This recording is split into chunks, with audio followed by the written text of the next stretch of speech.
Bom dia, povo de Deus. É uma alegria, um prazer estar falando com vocês. Faz um bom tempo já que eu não gravei, por algumas circunstâncias. Mas hoje eu decidi falar um pouco com vocês porque eu estou estudando o livro de Jeremias e fiquei impressionado com a mensagem de Jeremias ao povo de Judá, ao povo de Jerusalém.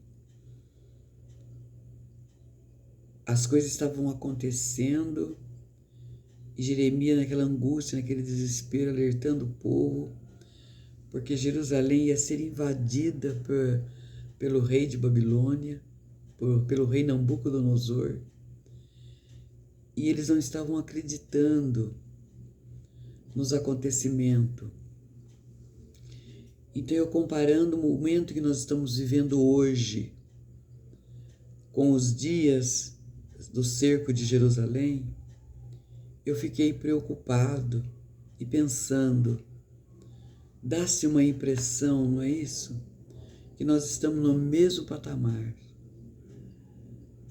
As coisas estão acontecendo, sabemos que nós estamos perto da volta de Cristo, que a qualquer momento a porta da graça pode se fechar, e dá-se uma impressão que o povo de Deus não está preocupados com isso. Mas nós devemos nos preocupar, porque Jesus breve vai voltar.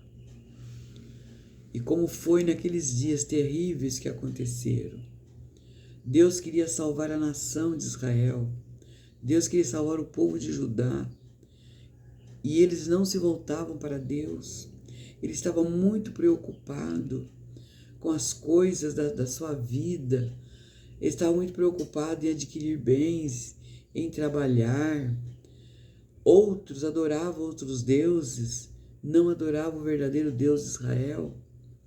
E a nação estava se perdendo.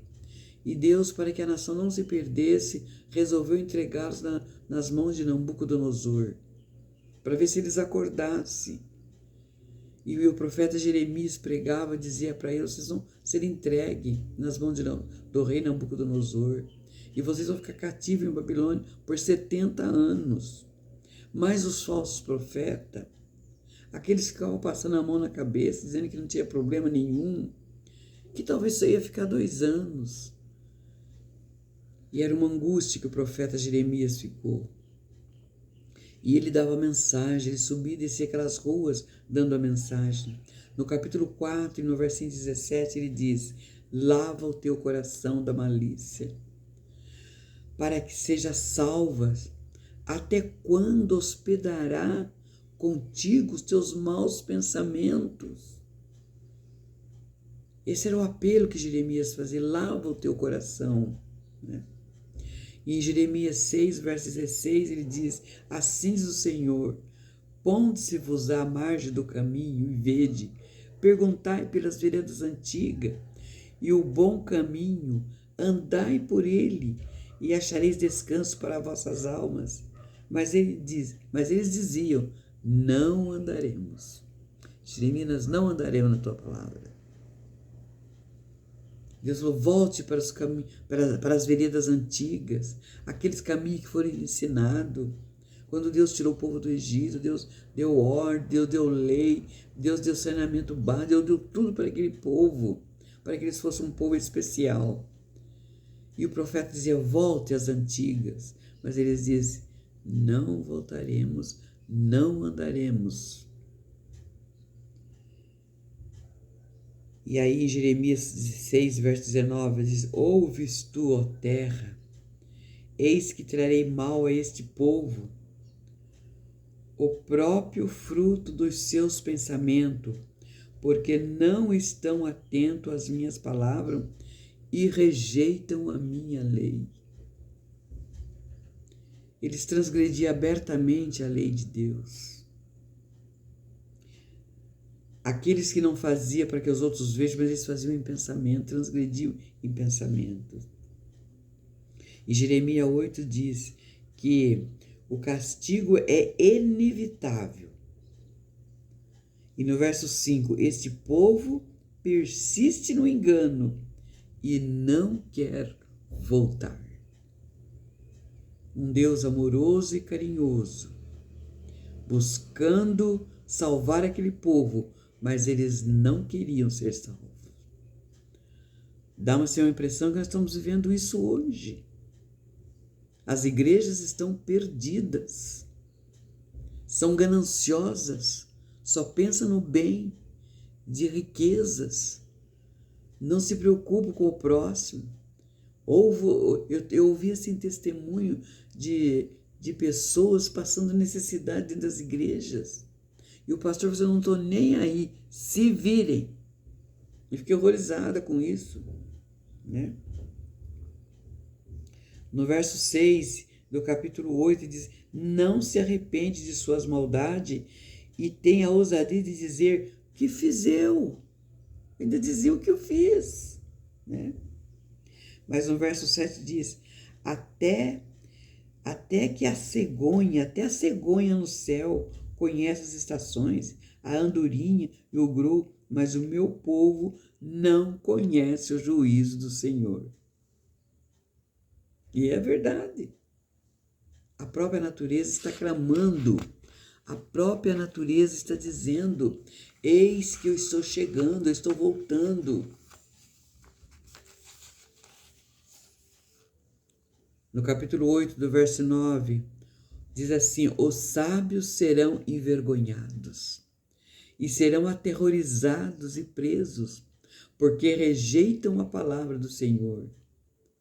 E o Senhor pergunta, que sabedoria vocês têm se rejeitam a palavra do Senhor? No verso 10, Deus é contra os profetas falsos, os sacerdotes que usam de falsidade. Os profetas falsos diziam, não, jamais Deus vai nos entregar nas mãos do rei ímpio, do rei Nabucodonosor. Jamais. Os sacerdotes passavam a mão na cabeça do povo. Está tudo bem, filhinhos. Mas não está. Não está tudo bem. Então Deus, eu sou contra. Deus está dizendo, os falsos enganadores, que não alertam o meu povo. E no verso 11 diz assim, cura superficialmente a ferida do meu povo, dizendo, paz, paz. E quando não há paz. O mundo está desabando, os pastores por aí estão pregando coisas bonitas, dizendo, em vez de alertar o povo, de que Jesus está voltando e que o povo precisa se arrepender dos seus pecados, precisa se preparar. Fico dizendo que está em paz, mas não. Estamos vendo dias difíceis que antecedem a volta de Cristo. Mas no verso 12 disse, serão envergonhados porque cometeu abominação, sem sentir por isso vergonha. Pecam e nem sentem mais vergonha. Estão acostumados com o pecado. Quando reconheceram os seus erros, já eram tarde demais. Quando os erros foram conhecidos, já eram muito tarde. Jeremias 8, verso 20, diz, olha só, gente, esse é um verso que eu sempre ouço, né? Ele diz assim, em Jeremias 8, verso 20, passou-se a cega, findou o verão, e nós não estamos salvos. É coisa para se pensar. A destruição é eminente. Jerusalém foi totalmente destruída. E perguntavam o povo, por que o Senhor fez isso?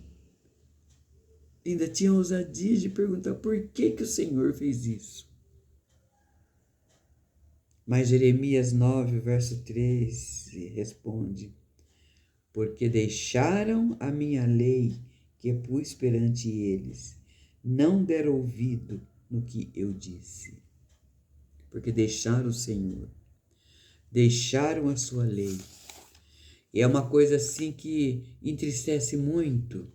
Aliás, por aí eles pregam que nem existe mais lei de Deus, que não precisa mais, nem temos mais lei. Mas a lei de Deus, ela é eterna.